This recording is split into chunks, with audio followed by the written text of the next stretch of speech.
the stories are told.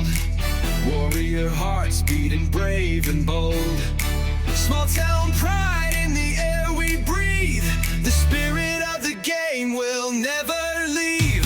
Forever and always go Warriors, we shout. With fans in the stands, there's never a doubt. Game day Saturdays where memories ignite. Under the lights we fight the good fight. All right, welcome to this episode of the Waldorf Gridiron Club podcast. Troy, we're in bye week.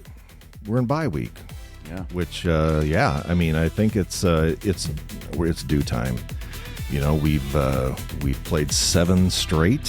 What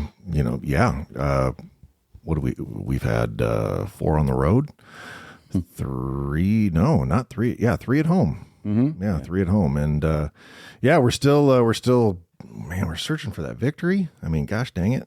But I'll tell you what, there were some glimpses last Saturday of Waldorf, and offense was starting to put things together against the number 1 rated defense in the NAIA.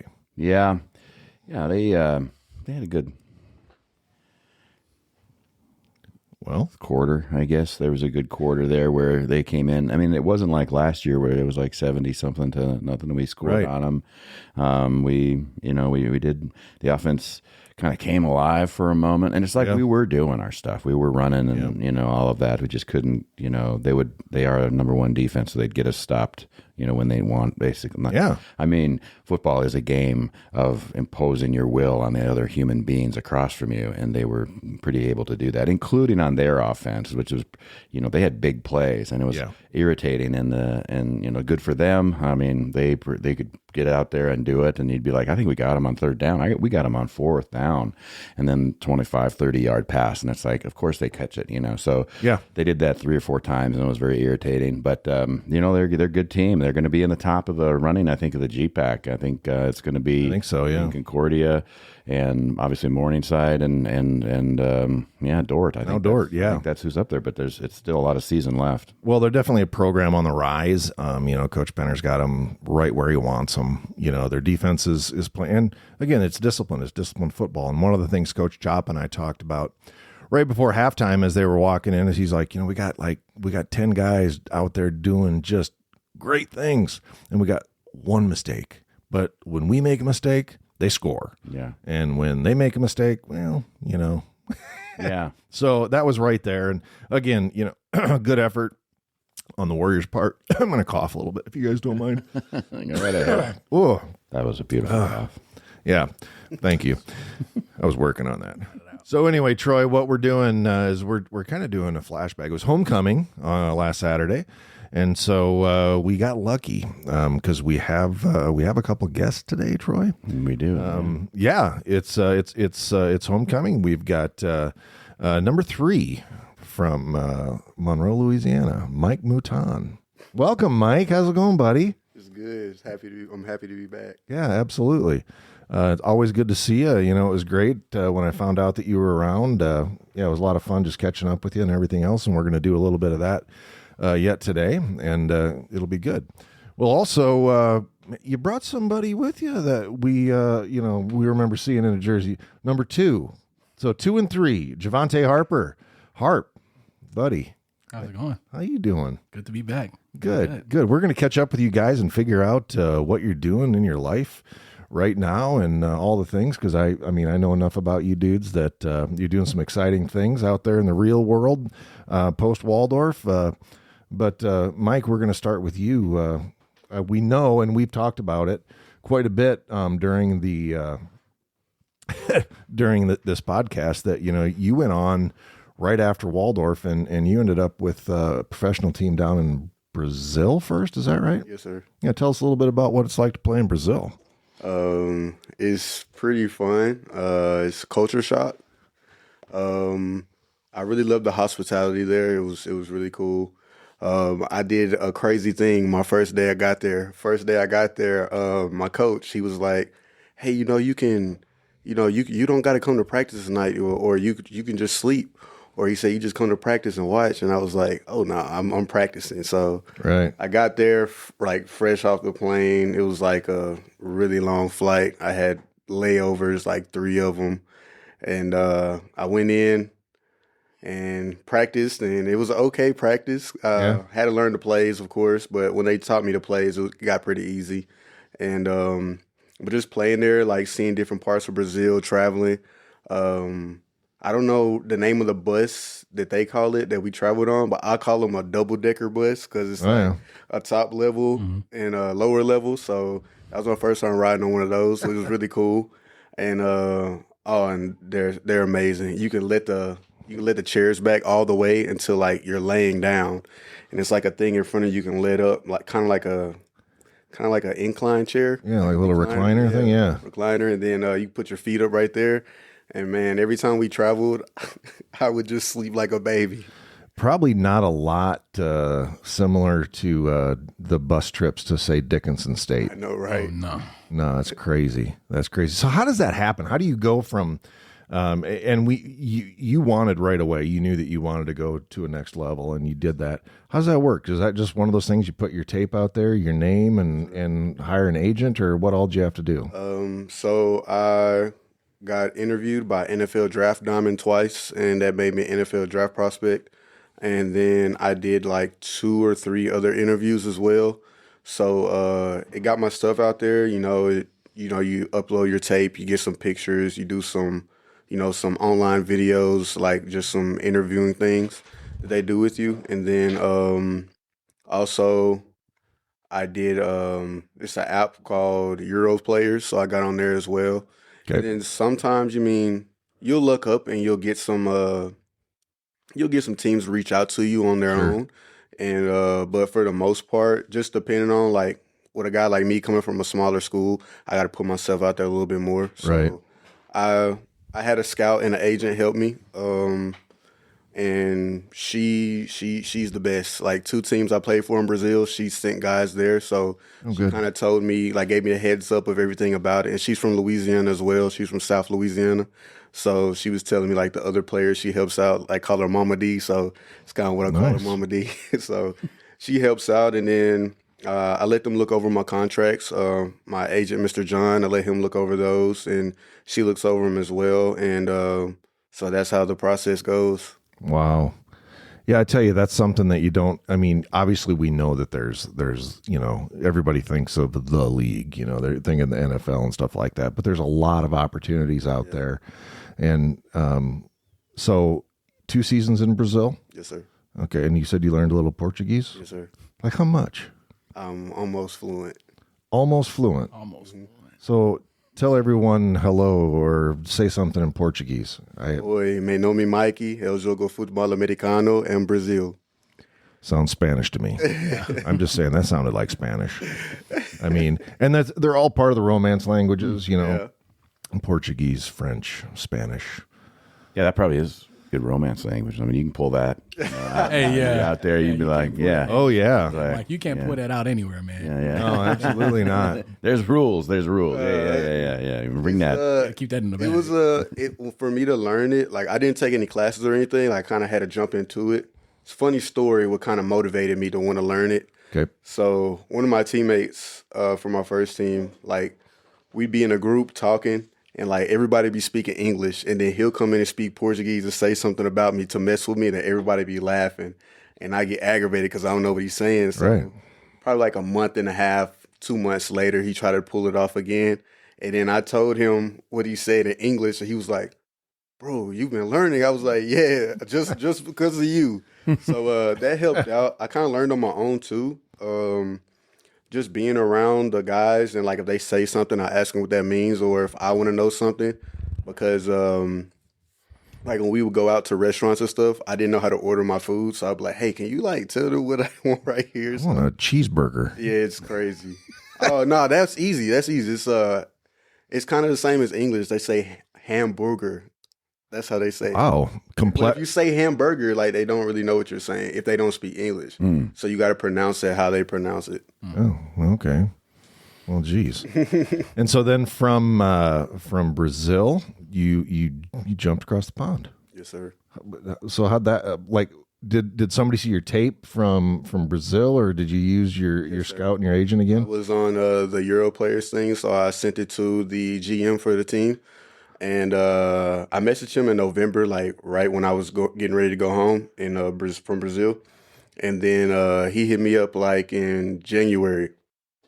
He was like, hey, we want to sign you. He told me everything that comes with it, like the money, the accommodations, and everything like that. And he was telling me if I'm interested, let them know so they can book my flight and everything. So, and then went from there.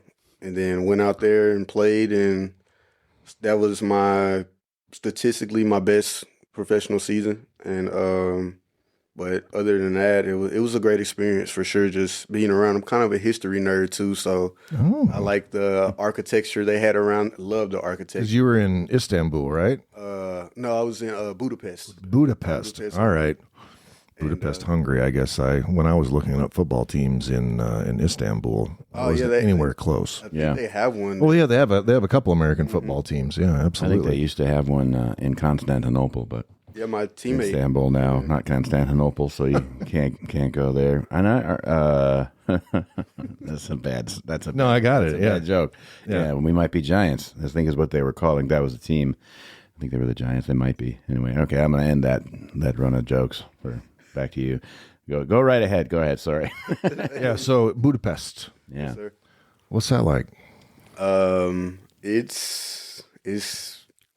gives you the kind of some parts you go to and how you move around. You kind of get a sense of you're back in the U.S., but then you'll see something you're like, whoa, okay, that's kind of different. So I had to adjust. It took me like a month to adjust to the time zone change and the transportation. So the transportation there, we took the team paid for our bus pass, train pass, and all that.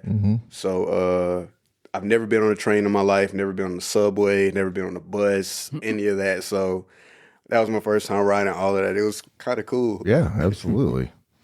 Isn't like say Budapest it's two towns, right? It's two cities together, Buda and Pest. Yeah. I learned that I think at Waldorf back in the day. Oh wow. A while ago, like 30 years ago now. Sticks and listen in the craw right here, like a rusty steel bear trap. It's not opening up anymore. yeah, you and me both, man. Yeah, absolutely.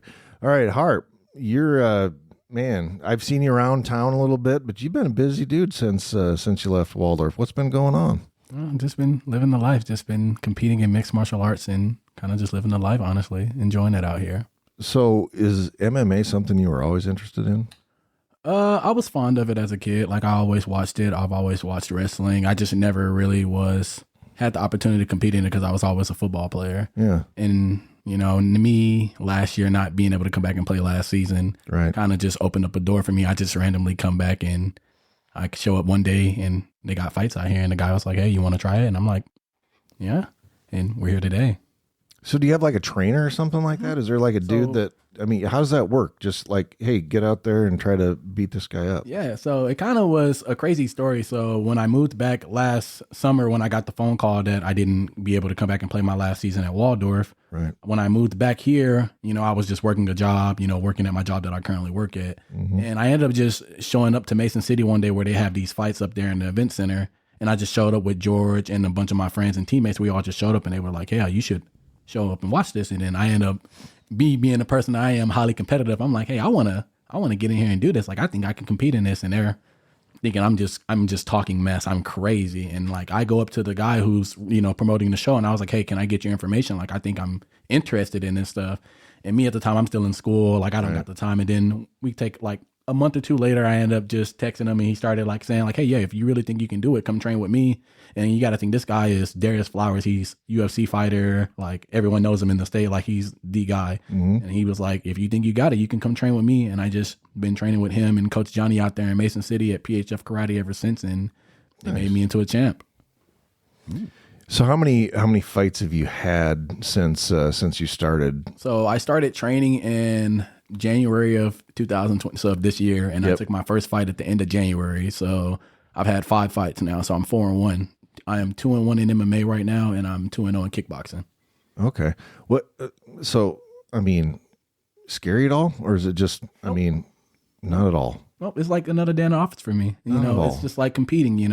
I've always been a competitor. I've always been a guy that at the end of the day he has to just go out there and do it. And I've always been that guy to just go out there and do it. And, competing and fighting, at least for me currently, I haven't been, in the predicament where, I've been hit, rocked, slept, or like nothing crazy, never been like in a scary situation because, I feel like I've trained pretty well, and I'm pretty smart too, and I'm pretty good on my feet. So that's the one scary thing that I kind of saved myself from with, from playing football. It kind of carried over into fighting. So right. So you didn't get CTE from football, so maybe you're hoping MMA. Hopefully not. I hope not too, buddy. I mean, I don't get hit, so I wouldn't know. No CT over here. That's good. That's good. So you started in January. You saw a fight like obviously last year at some point in the fall, and then you just like, I'm going to start training in January, and then at the end of January, it's like you're in the ring. Yep. Like, do they have like, obviously they have weight classes, but do they have like skill classes too? Are you rolling in there and you're I had to start amateur because, that's just part of the process. I wanted to try to start pro and get that jump, but, I wanted to take it slow and, redo it because I am, a little late in the MMA career. Usually a lot of people start really young when they're, fresh out of high school, maybe, I'm 26 right now. And I'm like, I'm kind of still good. I'm in my prime, so it's not too late, but I'm like right in the middle of it. Yeah, it's a good time for me to start. Yeah, that's what I was wondering. It's just like not even the age, but you're like ripped guy. Like you were always fit in, football and still obviously. And like training. My thing is right now is that according to like the people who I've trained with and who like coach me, I'm progressing really fast, and they already know like my amateur season isn't long.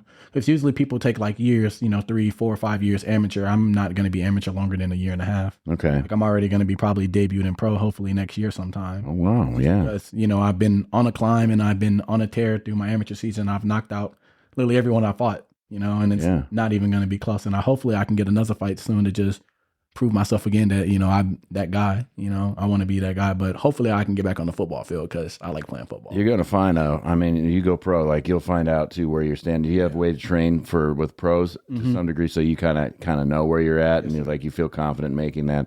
It's like, I'm thinking, it just reminds me of like start in January, first fight, end of January. And it's like that scene, in The Matrix where, Neo wakes up after they like download all these fighting things and he's like, I know karate. Is that how that works? Is that It's kind of like that, honestly. And then like the good thing about it is that I was always surrounded by people who, were highly educated. They were not just people who just, not money grabbers either. They made sure they poured their knowledge into me, took me through the basic fundamentals, and made sure that like, I want to take the time to go slow, but also make sure that I'm not shooting like a rocket every time I get out there. There's levels to the game that I also have to learn, and that's the thing about with fighting is that you never want to take a jump too fast, just like with playing pro football. Like you can play pro, but you still never want to take the jump too fast. It's levels to it. That's why it's a building block to everything. And I feel like with me and fighting and everything, it's a building block to it. So you're still thinking about throwing your hat into the pro football arena? Hopefully. If somebody want to give me a phone call, my phone. Well, yeah, but you got a dude sitting right next to you here that can probably at least give you some advice or maybe have some inroads. Is that something that, like, Mike, is that one of the things that the guys are like, hey, if you know anybody, hit me up? Yeah, so last year, my last season in Brazil, when we won the championship, and ironically, we won the championship with one of my old teammates from Arkansas Baptist and SAGU, and our head coach was one of our coaches from SAGU. Really? Yeah, and we won a championship together at SAGU. So we won a championship together in Brazil. So it was a crazy moment. So I talked to my coach there, and I was like, hey, he was like, man, we need another import. And I was like, hey, you want me to call KD? Because he didn't get picked up by a team because he came out of ECU after he left SAGU, and he had a really good season. He pretty much had the same thing I had with the NFL draft prospect thing, and he did good at his pro day. He didn't get picked up, but he was speaking with teams. So the first time I asked Coach, he was like, nah, somebody's going to sign him. I was like, okay. So then coming around, it's closer to the season, and I was like, Coach, he ain't got signed yet. Do you need me to tell? He was like, yes, tell him now. So I told him, and he hurried up and he got his passport, and Coach signed him. And then he came in, and it was a really good season out there. We had we broke a lot of records. We made history. We beat a team twice that the team hasn't beaten probably since their conference started. So we beat that team twice. We won them their first championship in the highest level of playing in Brazil, because I think 2 years before they played in the lower level.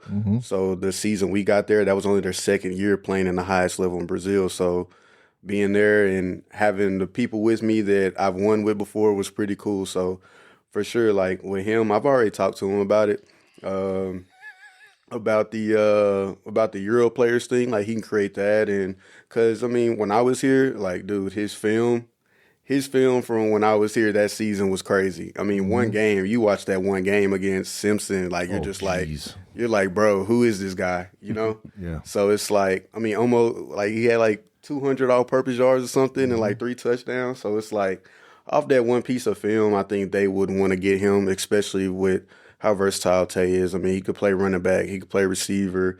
He wants to play special teams, you get what I'm saying? Yeah. So, Yeah. I mean, I wanted to play special teams, but like the pretty special teams, you know? Like I want to play punt return to kick return, but playing pro, like overseas, like they look at you as the backbone. Like I had to play special teams. I had to play kickoff. I had to play kick return. I went back to what I used to do in high school and in JUCO, the field goal holder. And being a field goal holder, I really enjoyed it. So I was a field goal holder. I actually scored off of in Brazil my second season off of a fake field goal. Nice. So I ran it in, and it was fun. Hard. So fun. yeah, it's just that like when they want you and they sign you, they expect you to be the backbone and have some versatility to you before they sign you, of course. All right. So I think any team would like to have Tay for sure. Sure. And now, so that's a change for me because, you know, when you came in here, Vontay, it was like we had 3 or 4 Tays in the locker room at the time. So we changed your name. Well, you changed your name to Vontay, I think, actually on this podcast. Yeah. Did you not? Tay, It was Tay, on the- Tay, it and was he on was the like, podcast. yeah. There was Big Tay, Little Tay. There was Tay, and then there was Vontay. And Yeah. so then you Changed made it the on decision. roster. Right. Yeah, not on the roster, but in my Oh, hey, how I but- announced it. Yeah, it was Yeah, Vontay. absolutely. And then Vontay the guy Harper. next, Evan, you know, who does the broadcasting for the Warriors Sports Network. Evan was like, "Oh, he keep calling him Vontay." I was like, "His name's Vontay, but he goes by Vontay now." Pretty much. Absolutely. So, guys, I'm really interested in, Vontay, Tay, Javante, Harp. Vontay. All right, I like that. Thank you. So you've had some time to kind of reflect on your time at Waldorf a little bit. What are some of the takeaways? You know, you guys were together at Arkansas Baptist. You were together at SAGU. Paramore drags you up here to the tundra. You weren't here a long time, but you were contributors on the offensive side of the ball, both of you, and special teams. What were some of the takeaways? Some of the things that when you think about your experience at Waldorf that kind of come to mind. Mike, I'll start with you. Not gonna lie. So when I was at Arkansas Baptist, it was like a family, you know. But we didn't really have like the community that we have here, like support us as much. Like it took us to have a winning season and to win our conference championship for people to start, you know, recognizing us. And so there, it was more so we were the laughing stock until we changed it around there. Then Tay came in, and then he won with us with the last winning team that was in Arkansas Baptist. Right now, they're looking good. They're trying to turn things around, which is really good. At SAGU, it was more so, if I'm being honest, it was more so a team thing. Like it felt like football players versus everyone else, you know. So it just seemed like the fans, like of course our parents, and you know, you got some teachers that really support the football team, you know, but as far as like, you know, some of the students, you know, they don't really care about football there or nothing like that. And when we came here, it was like I said, I think I said this on my first podcast here, like the Warrior Walk, like dude. Dude, that's the best thing ever made. I love it. Yeah. I loved it. Like it really gave me like probably like a little something of what Division I football would be like, because you know they basically have their own Warrior Walk, you know. Yeah. So that made it cool, and I really enjoyed it. And then like the guys on the team, like it was like family. Like, they welcomed us in with open arms, and like I said, nobody was like nobody frowned upon anyone, you know? So it was always like, you know your job. Like, so you, for instance, you got Malik. Like our receiving core, we gelled together. Like Malik's the guy, he's going to go downfield. He's 6'3", 6'4". He's going to bomb on you. You got Sam, Mr. Red Zone. You got me, Mr. Third Down. And then you got Seth Oaks, the guy that they forget about. And then until he scores a 40-yard touchdown on you. Right. So, I mean, being with guys like that, like, and then one thing about it, like, even though we barely knew each other for a long time, you know, like, we were like brothers. Like, hey, if you get a bubble or a quick screen, like, nobody's going to touch you. And that's literally how it was. I mean, like I was telling the younger receivers here, you know, like our receiving core, like we were like brothers. It was like a family. So even the guys on the defensive side when we were here, like it was fun. Like starting practice out ones versus ones, like it wasn't never any like, oh, I'm gonna try to take your head off. And then like it was like real competition. Like it was fun. Like we really wanted to compete. So I really enjoyed that. Like, and then outside, like, you know, the fans, the student body and stuff like that. Like, it was cool seeing all the people in the stands, and then after, you know, they come on to the field and want to take pictures with you, kids want to sign autographs. I mean, want you to sign their autographs and stuff or whatever. So it was cool. Like, I really enjoyed the atmosphere here, really. Good. I loved it. What did you have there, Harp? Well, my thing will be probably opportunity, you know, being from, you know, us coming from JUCO, coming from SAGU, and my college story is crazy, you know. I just always been a kid that's just transferring, trying to find an opportunity to just get on the field, you know. And when we kind of got to Waldorf, that's what Paramore and Finley gave us. They gave us a chance. It might not have been like, hey, you might not get the ball 10 times a game, but like, hey, we're gonna get you the ball some way, shape, or form. And like, and all you got to do is do your job, go play special teams, go make a tackle, go block somebody. And it was like, and not even just like in football, it was outside of football too, like with the classes, the school. Like it was so much opportunity within Waldorf too. Like you got esports, you got all these events that y'all do, and like they give back to the students too, you know. And that's the one thing that a lot of other institutions that we came from, we didn't have that type of opportunity and that type of exposure until we got here. Right. And that's like the number one takeaway I can take for here is opportunity and exposure. Well, and yeah, talk a little bit about, I mean, esports was kind of your second love or maybe your first love, but I know that you're still big time into, and what did you play? Smash Bros. Yeah, Super Smash Brothers. Yeah. So you still into that? Yeah, I just came back. I still play it sometimes. I still go travel sometimes. So is there competitions at that level now? I mean, now that you're out of the school, so yeah, now I'm more back into like the pro scene now out there in the esports world, where like it's tournaments all across the states, and I'm just trying to just set myself up to just kind of get myself ranked, but really I've been trying to take a break because I've been doing fighting and trying to get me back on the field. I don't got no time for video games. Yeah. And you know, I follow you guys on social media, and it's like you had a picture of a new controller that you got. Like, is that, I mean, what's the, like, I guess I look at it like, okay, I have no clue. So that's like a big deal, right? Yeah, it's like a big deal because like a lot of the companies, they would like make me like custom controllers, and they would like send them, and like I would like get the, you know, review them and like use them at tournaments and like tell them like honestly like, hey, this stuff is like good. Like I would recommend this to like friends, any of my friends, because I have a lot of friends who play Smash Bros. And they just I get everybody on the game, you know. This is kind of my thing. I get everybody doing what I do. They just got a little thing on the side of it that says like Air Harper. Yeah. I mean, it's like those are Jordans. Yeah. You know, all the kids are watching. Like, do you stream when you play? Man, I haven't streamed in a while, man. I've been working and just enjoying life, you know what I'm saying? With everything going on right now, I've just been trying to just relax. I haven't really had the time, but hopefully I've been trying to get back into it. Everybody's been trying to get me to, you know, start streaming, make content with like everything that I have going on. And that's just, I got to find the time and have the right people around to do it. Yeah, that's cool. People play, I mean, like guys that I haven't watched a lot of that, you know,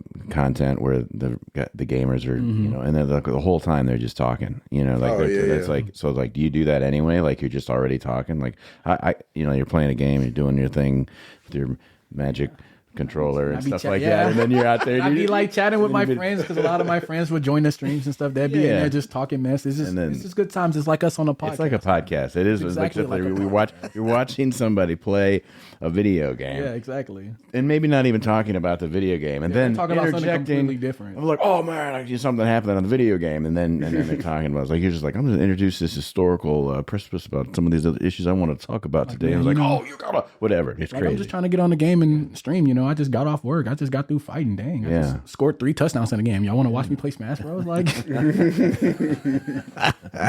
yeah, come on out. That's great. See what we're playing here. And so obviously, Mike, you guys are both super busy. So being in Brazil, like Carnival, I mean, did you get involved in that at all? I wasn't able. You weren't around. I wasn't able to go either time. I wish I would have. I would have loved to do it. Yeah.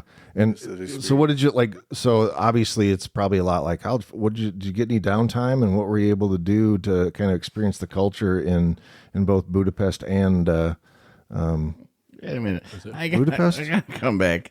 Who were we talking to, Andy, that was trying to explain to us the Brazilian steakhouse? That was Luke Valdez. Yeah, Luke was trying. He worked there. He worked at one down in. What did he call himself? Like a caballero or whatever? No, he was not a caballero. He was not a caballero. No, he was, I think, just a server. There are all the steakhouses in Brazilian steakhouses, right? It's like if you go to if you're in Ireland, all the pubs in Ireland are actually Irish pubs, you know. But no matter what, did you ever eat you know what I'm talking about, where they like stack the meat on top and they cut it all up? Yeah. Is that that's a big thing over there? Oh, that's a real thing. And man, the food over there, I'm telling you, it's amazing.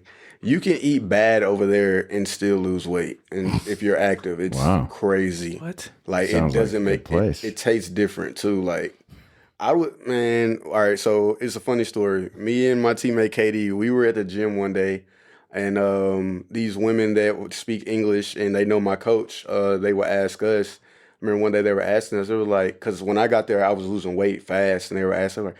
They were like, what do you guys eat like to change your body? And like me and Katie look at each other, we just start laughing. They were like, why are you laughing? And we were like, we eat Burger King once a week. We eat Doritos and Kit Kats and Oreos. And they're just like, that's just not fair. And I was like, we do work out 5 times a week at the weight room. And then we have practice 4 times a week. And out of those 5 days a week, you got to think about it. We got practice at nighttime after we already worked out in the morning time. So we were just losing so many calories and sweat. And you gotta drink your water in Brazil because it's so hot. And but the culture thing was it was cool. It's like so there's this thing there called Bagoji. It's like kind of like a bar. And they just play like live music, and you know, people drink beer, or you can get you get you a table and you can order food. So we would get like these kind of like these popcorn chicken things. I don't know what it is in Portuguese, but I thought you knew Portuguese. I don't know how to say that. It's hard to say some of the words. He said he was hard. Almost fluent. And Darn near fluent. So there, I mean, you could order food and stuff like that. So that's one culture thing I experienced. And really another culture experience is just the hospitality. Like they welcome you in open arms. It's crazy. Like my first day in Brazil with my first team, as soon as I get there, my teammate's like, hey, let's go to the beach. And I was like, tomorrow? I'm trying to sleep. He was like, yeah, let's go. I was like, all right. I mean, I'm trying to explore a little bit. I mean, so I'm a homebody, so I'm trying to get out a little bit. And so I'm like, yeah, I'm going to go. So then he texts me. He's like, yeah, I'll be there at 7 a.m. I'm like, what? We just got out of the practice. It's 10. By the time I get to the house, it's going to be 11.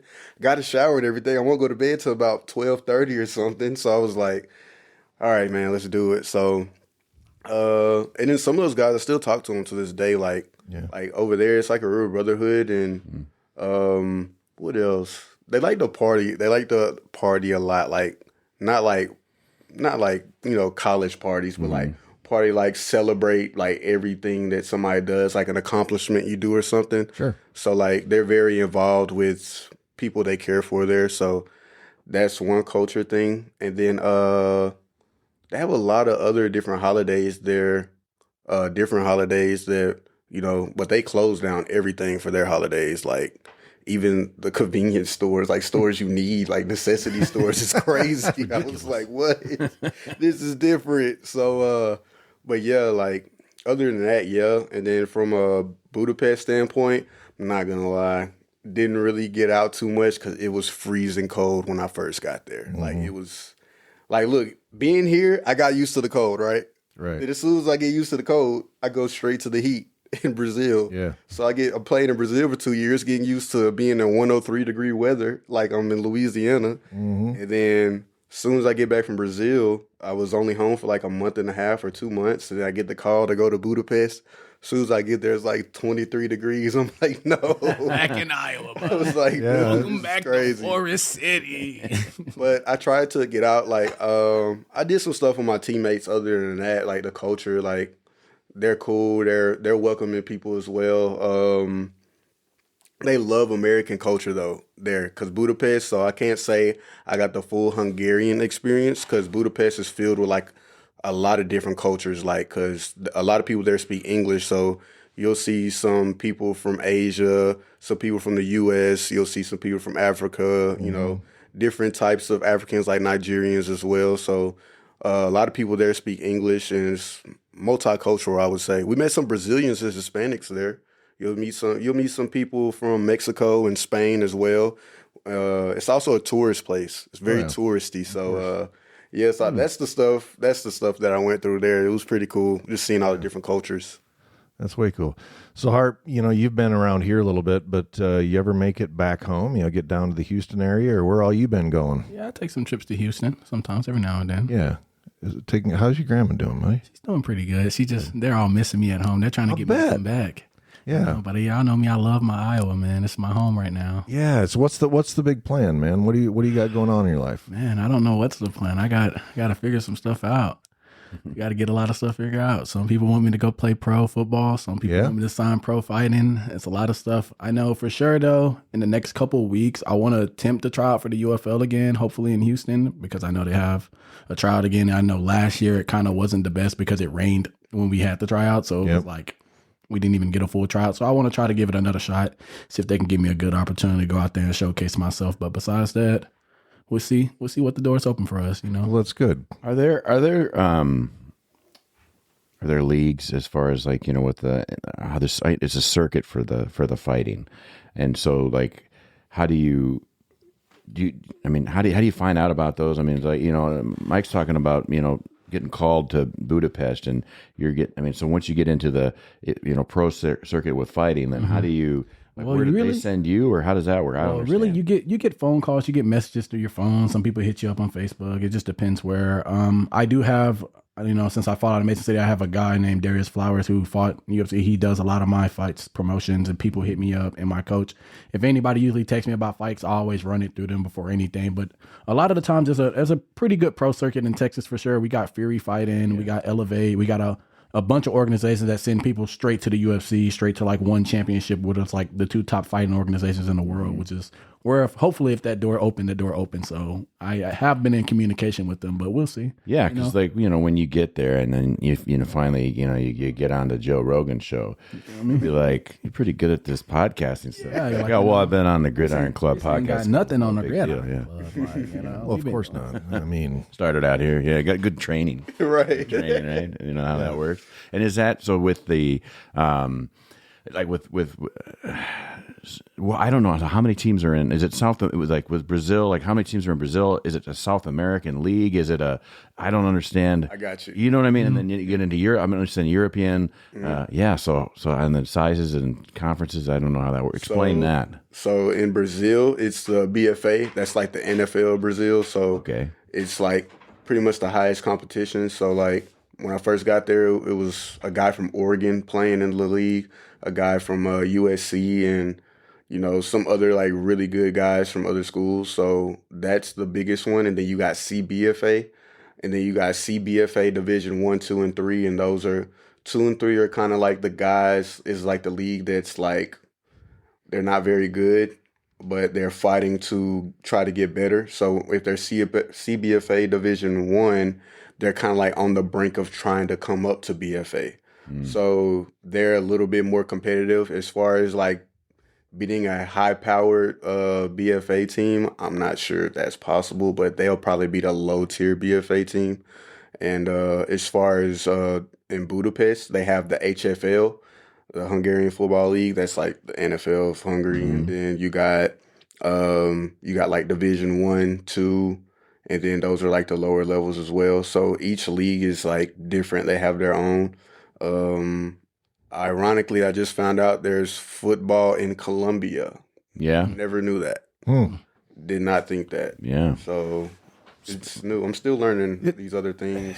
A little Spanish. It seems like, I mean, that in Hungary as well as Brazil, that they do they mirror it after like European soccer, or when they call That's it? what it kind of seems like. So you have to work your way up, you know, you're in this division, and then if you are a champion or something like that, you can go get up. promoted. Yeah, that's how it is. Exactly. Promoted, and So it is like that. I was wondering about it because Yeah, I it learned about seems- that by watching Wrexham. Yeah, Wrexham. Right. I mean, that's where I learned all that stuff Yeah. and how they work, and ultimately the Premier League is where they want to get. Right, to. right. And so both in Europe and in South America, that's kind of how they do Yes, things. sir. In Germany, it's the biggest because in Germany, I think they go all the way down to like Division 5 or something. So like those when you get under 3, it's like 5 or 6, I think, divisions in Germany. Wow. And but once you get under 3, like they don't even stream the games. They're just like, yeah, we don't want to watch this. I guess that's just how they think of it. And yeah, so like if you win out in D3, like you go straight to D2. And if you're at the bottom of D2, say for you go 0-10, like you drop down to D3. Relegation. Yep. So is that like okay? So there's been American football in Germany for quite a while, and then obviously really you're big in out Hungary and talking about South America, Brazil, and whatnot. I'm just wondering if like.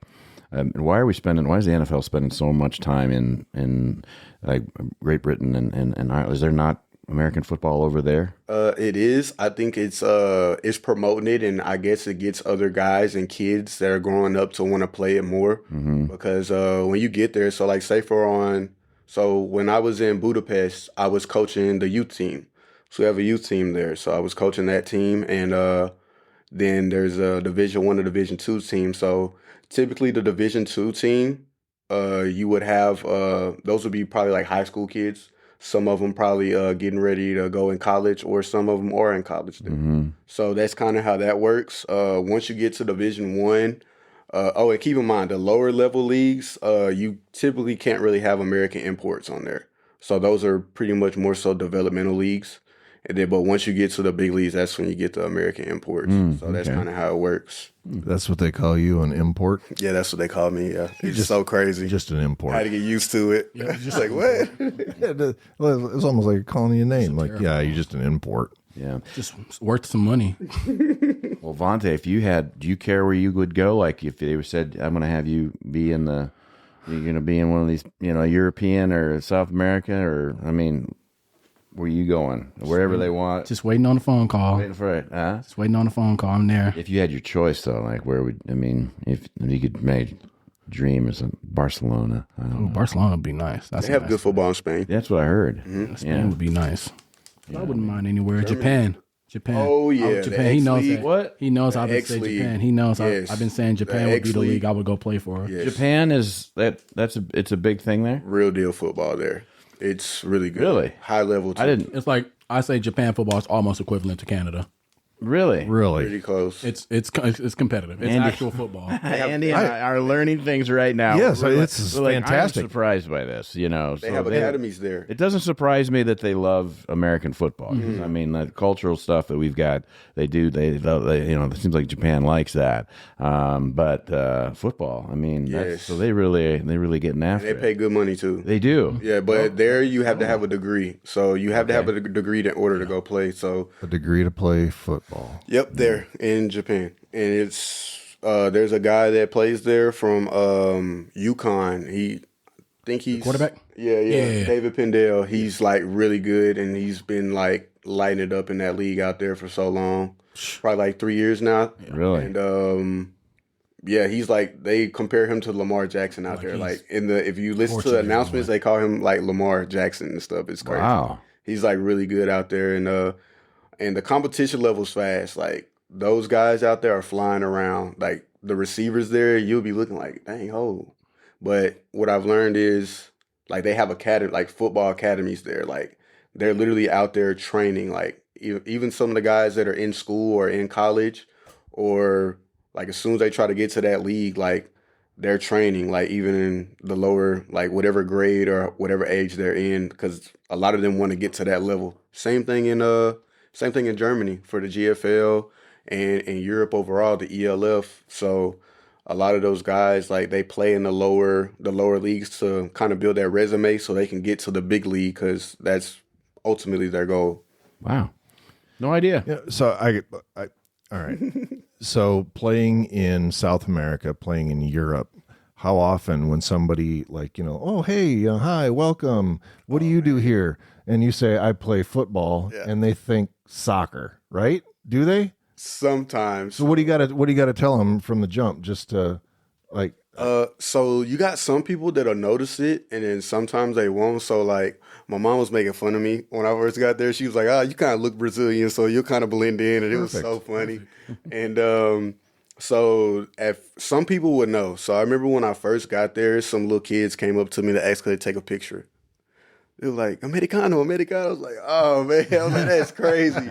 So we took pictures, and they asked me, and I told them I was playing American football. And they were like, whoa, really? I was like, yeah. And then there was a couple times when I went to the beaches out there. They were like shocked that I played American football. Some of them even knew who I was already, which was crazy. Wow. Because I guess from the team page when they posted me. So in Budapest, yes, it's always, what are you doing here? Like in Budapest, it was always, what are you doing here? It was some of the Americans that were there, though. It would be funny. So I remember one time I was walking home from this place that sponsors us. I was getting some food, and this American guy walks to me. I didn't know he was American. He comes up behind me. He's like, "What's up, bro? Where are you from?" I was like, "The U.S." He was like, "I know you're from the U.S. What state?" I was like, Yeah.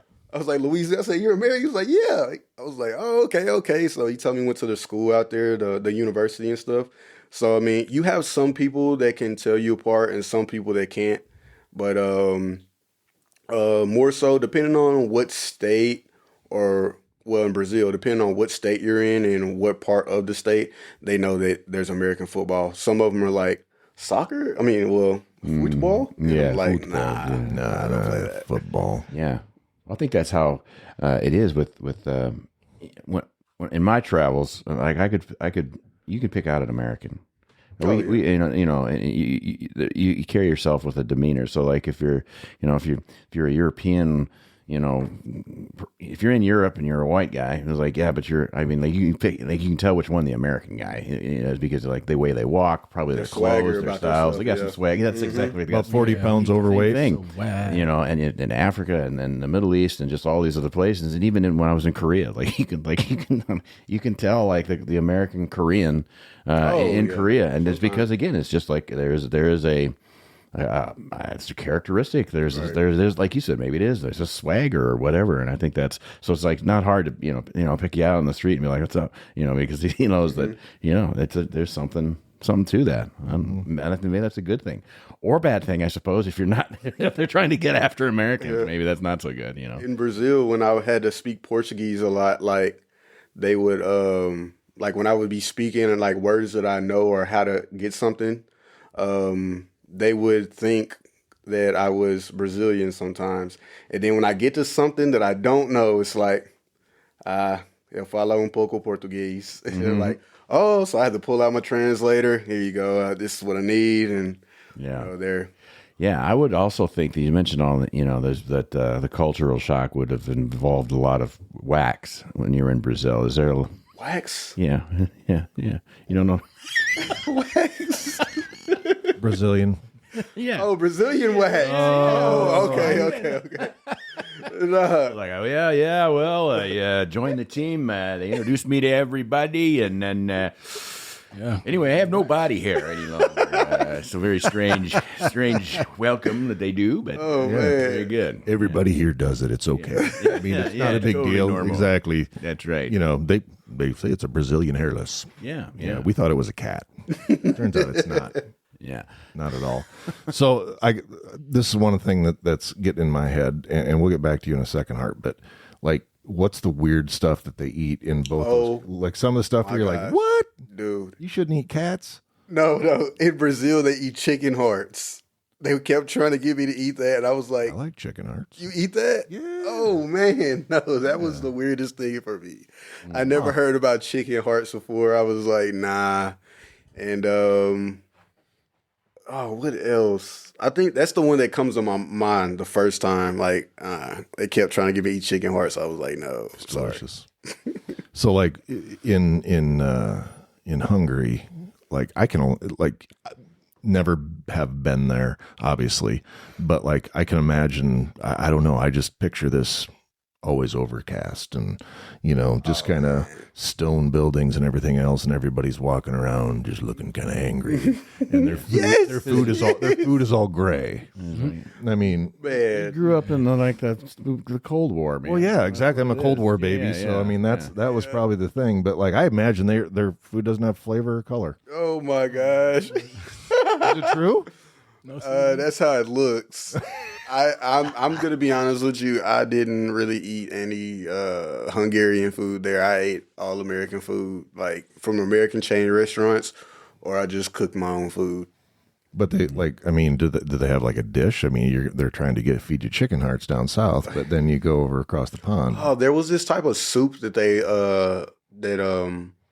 were trying to feed us, but my flight was already booked, so I wasn't able to stay and eat it. But I wanted to try it. It was like some type of soup with like chicken, potatoes, and carrots in it. I would have ate that. Sounds like chicken noodle soup. Yeah, I Yeah. don't know. It was like their type of, I guess their name that they called it or whatever. I wanted to try it, but Oh, so Harper, you going to be if you get a call, are you going to like get on and start trying to learn a new language? You're just hoping that they speak English. Shoot, I can learn a new language. I love learning stuff. That's one thing about me. I love learning. So you want to go to Japan? You're going to start learning Japanese? I think that's Oh, yeah, different. that's Isn't on that my- hard? Isn't that a hard Yeah, one? because it's 3 languages in one. very I have complex. no idea. Yeah, this, I can barely speak English.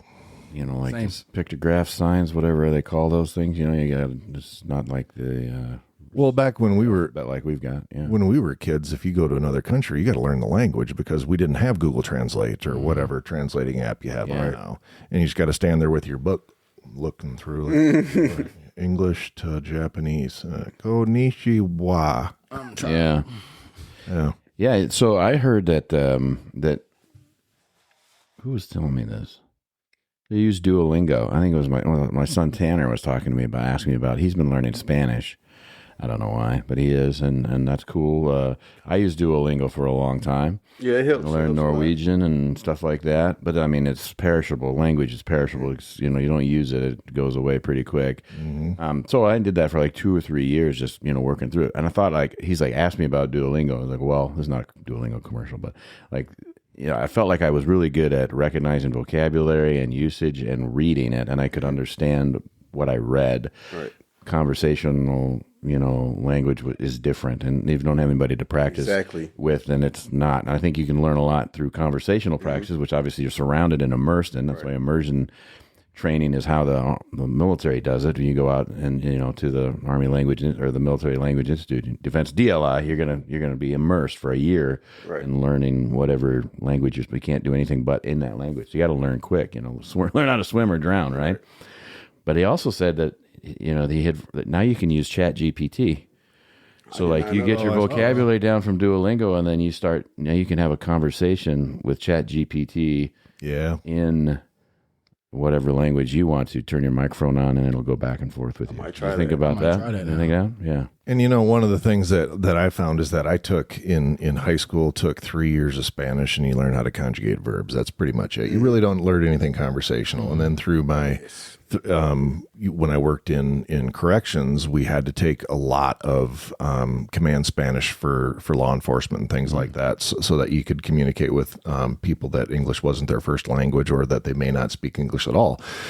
And if you start speaking Spanish to somebody that's their native tongue, I don't understand a word that they say because they might get think excited. they might think that you can actually speak that language, yes. and they start speaking. So I had to learn how to say, I don't know Spanish very well. Yeah. And so everything was write it down. Escríbelo, por favor. Yo hablo español un poco. So, That's how I was in Portuguese. It was crazy. But another thing that helped was while I was there, I was teaching English. My first season. It was pretty cool. I was teaching English. All my students passed. The owner of the English school, he told me after when I left, he was like, I just want to let you know that all your students passed. Congratulations. That made me really happy. Well, yeah. Do you remember was it in Stripes? I think it was Stripes. Harold Ramis's character, like his job was he was teaching immigrants English in New York. What did he? He was teaching them like how to swear correctly, and then it's like, okay, let's at the end of the class. All right, let's work on this now. And then he's like, yeah. Here she comes, just a walk. And then they would go to each like immigrant or whatever, and it'd be like do wa dee dee. You know what I mean? It's terrible. Yeah. So that was your class, right? It was your do wa dee dee dee dum. No. So with them, they were. I taught the advanced class and an intermediate class, so they somewhat spoke English, but they would. So when we would finish a little early, I would let them ask me whatever they wanted to about me or the U.S. So one of the biggest things I used to stress to them, well, one thing they wanted to know was like the slangs. Yeah. Because they listen to the music and watch the movies. So I would explain to them. They're like, oh, okay. But their biggest thing is they always would stress themselves out trying to pronounce a word or make a sentence perfect. And I would tell them, relax. In the U.S., we do not speak proper English. Yeah. It's not... We don't speak how... We don't speak what we write. Yes. That It's is not correct. that at all. So I would tell them that, and that calmed them down. And they're like, oh, okay. So that was the biggest thing with Just them. get close. Just really get close, because, I mean, we're kind of lazy when it really comes when it comes down to it. Yeah, we just say whatever we really need. Unless we're in a professional setting, then it's different. Yeah, not even that. I don't know. Yeah. So, Mike, what football's finite. You know, it's, you know, I think about, you know, I literally, before I came here to the bunker, I had to watch Joe Flacco's first snap as a Bengal, just because they asked him, like, you know, dude, you're in your 40s, what are you doing? And he's even said, you get so much time to play football, and as long as I can, I'm going to. Yep. So, you know, you obviously are in the prime of your career, you know, a lot of upside. What does life look like someday when you're not going to be putting on the pads and the helmet? I just graduated with my 5th degree, my 2nd master's degree from Waldorf. And what I want to do is I still want to have my own sports training facility later on in life, and also coach. So those are the two things. I kind of got a little taste of coaching. Before I signed, I was coaching a 7-on-7 team with one of my quarterbacks from JUCO. And, yeah, it's hard, man. You get emotionally invested in those kids. And I mean, some of them I still talk to this day. You just want to see them be great, and they start to grow an attachment to you. So like every time I come back, or they know I'm coming back, hey, coach, I want to work out. Like, let's work out in the off season while you're home. I'm like, all right, let's do it. So, I mean, coaching for sure. And then when it comes to with the business, I mean, I have a kinesiology background with my bachelor's as well. So with that, I mean, that helps with coaching, having a master's degree, especially if you want a coordinator or a head coaching job.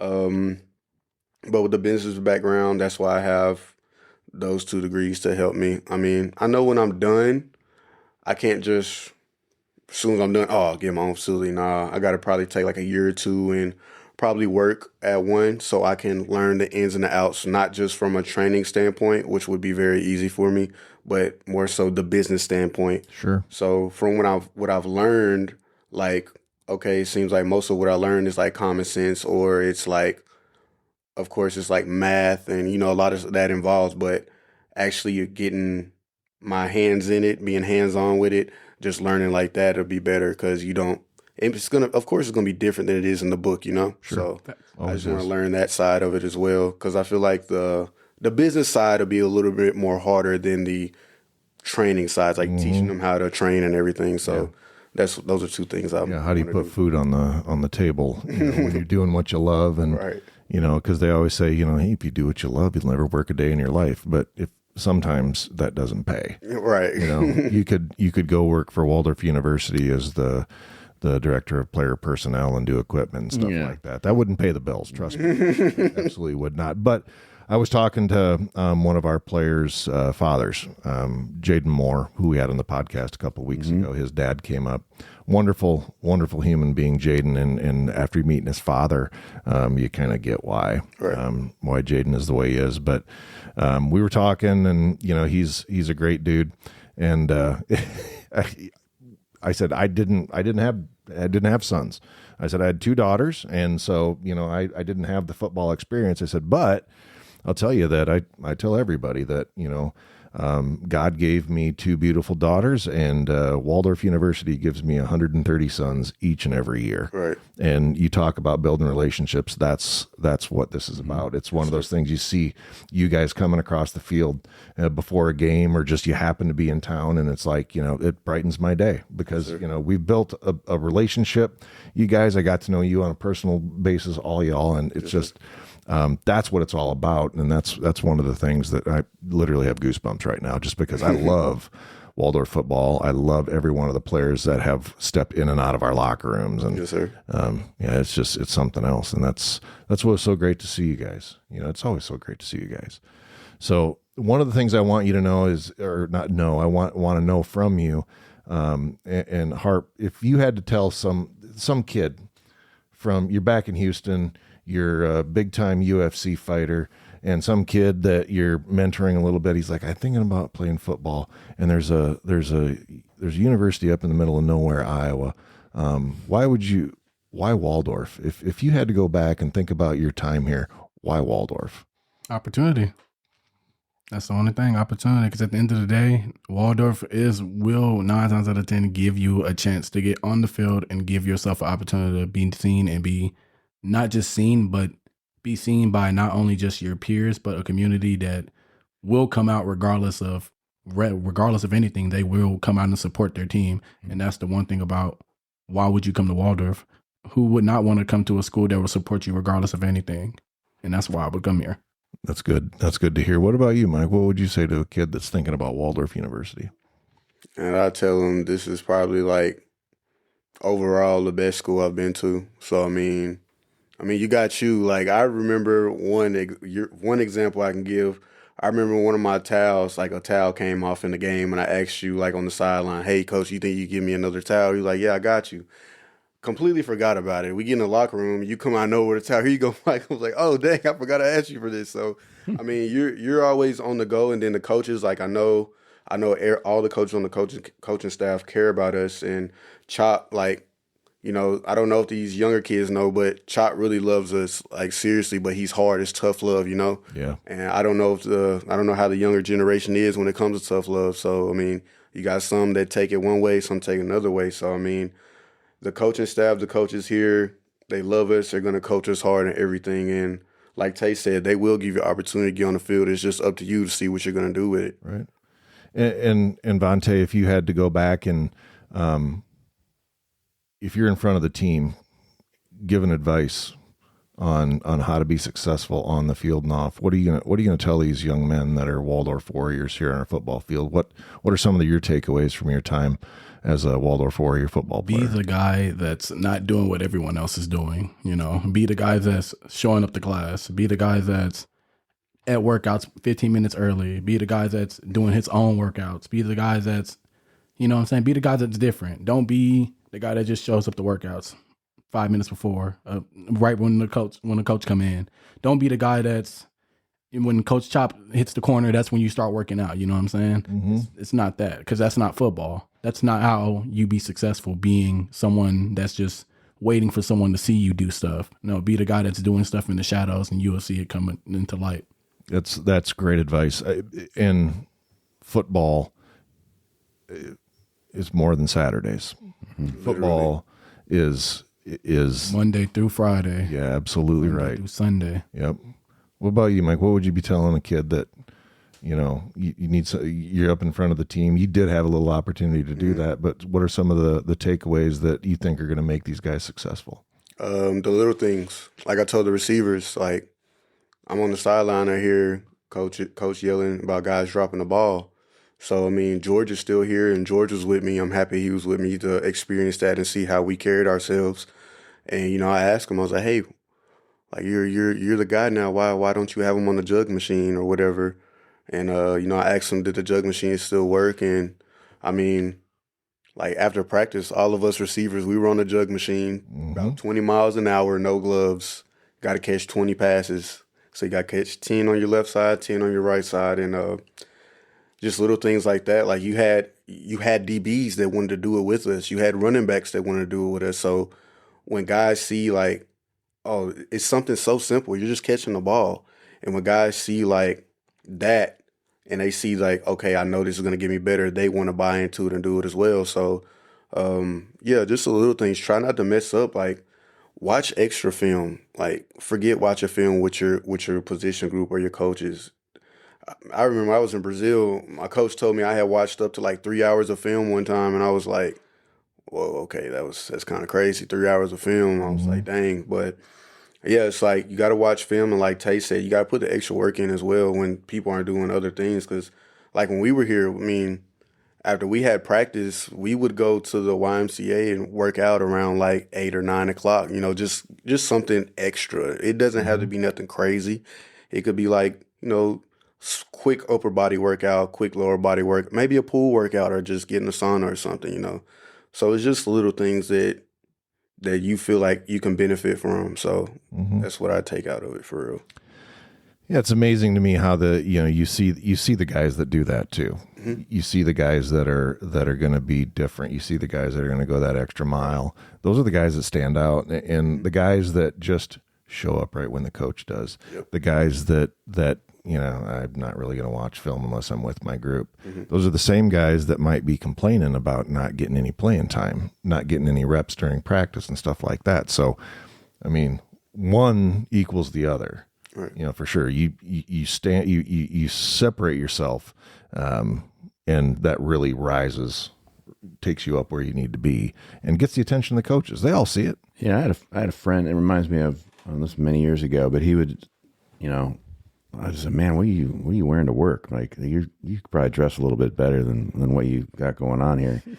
And he's like, well, they don't pay me enough. If they start paying me more, I'll buy nice clothes so I can look more professional. And I'm like, buddy, I think you got it backwards here, because right now he looks like you're not a professional. You need to play the next level up. Like, this is who I am, and make it fit that part and get to that. And it's the same thing. Like, you know, if you want to get to the next level, you want to be a starter on a university football team, or go on to the next level beyond that. Like, you gotta have that level of attitude in your head. You know, what does that person do, and what do they look like? You know, how do they conduct their business every day, and you know, all of that. So yeah, absolutely. Well, we're getting pretty close to time, gentlemen. Yeah. But as you guys remember, we always let our guests have the last word, because Troy and I aren't very smart. So while Troy is, I'm lucky to. Come on. I mean, you've been doing most of the interview. You did a good job. Weird. On this interview. I know. Usually, I'm just kind of sitting over here going, yeah, which is what I excel at. So we traded off. Yeah. It was a good teamwork effort. Yeah, absolutely. So I'm going to start with you, Vontay. You want to shout to the family back in Houston? Do you want to talk to the team? Do you want to talk to the world? But you know, you always got something good to say, so I want to hear it. First and foremost, you know, I want to just thank God for, you know, give me an opportunity, giving myself and, you know, my teammate an opportunity to be ever to come out here and be on the podcast. First off, I want to shout out Waldorf football. Second of all, shout out everybody in Forest City who comes out and support to the games, and, you know, everybody who pours in and buys into the team. And then, you know, just a word of encouragement is just be the guy, you know, that shows up and be the difference maker. You know what I'm saying?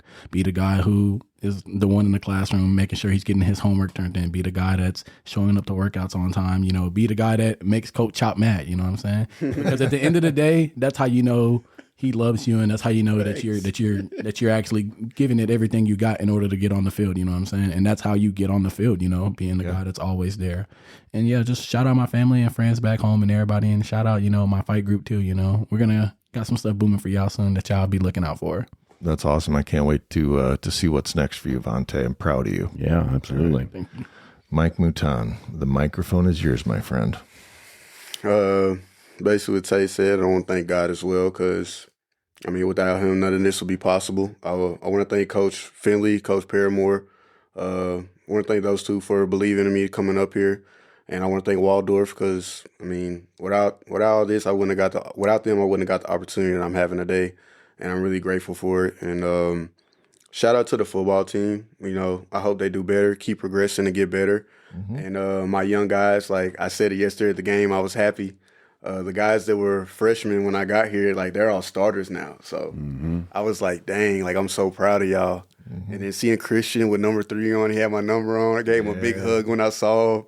Christian was a running back, and, you know, now he plays safety. So, I mean, seeing those young guys and seeing them starting out, like that really made my heart smile. So shout out to my family, you know, and my mom, my dad, and pretty much my teammates that I played with. And, yeah, that's pretty much it. That's great. Now, Troy, I'm going to tell you something. Mike and I were talking, I think Thursday at practice. He does impressions. Oh, really? Oh my gosh. It was one of the best. As soon as we were talking about chasing Paramore. My God. Yeah. Yeah. And he started talking. Can you do some Paramore for me, or is it too uncomfortable right now? Let me see if I could do. Yeah, just act I'm like laughing too much. I know, act like you're trying to talk Mike Mouton into coming up to Fort City, Iowa, and play for Waldorf University. All right, I'm going to give you the conversation he told me when I came up here. Yeah.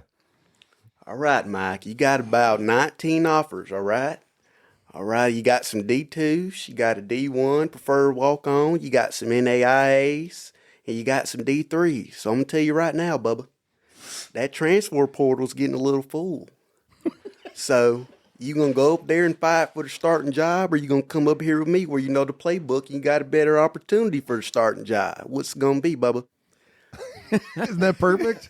That's absolutely perfect. Pretty good. Yeah. That's so great. Yeah, for sure. I love it. Nice. And there's no better way to end a podcast than with the voice of Chase Paramore floating around the air. Well, gentlemen, thank you so much for taking some time. And dang, it's great to see you guys. Yes, sir. Thank you. Good. Miss seeing you. You guys leave the locker room after your last game, and it's just, that's a sad moment for all of us. But it's so nice when you guys, when I get to see you again. Yes, sir. So thanks for coming out here and sharing your stories. Best of luck with sir. everything that you do. You have bright futures, both y'all.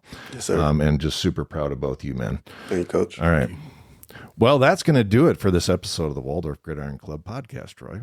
Yeah. All right. So thanks for listening, folks. For Troy Thompson, this is Andy Buffington, and forever and always, go Warriors.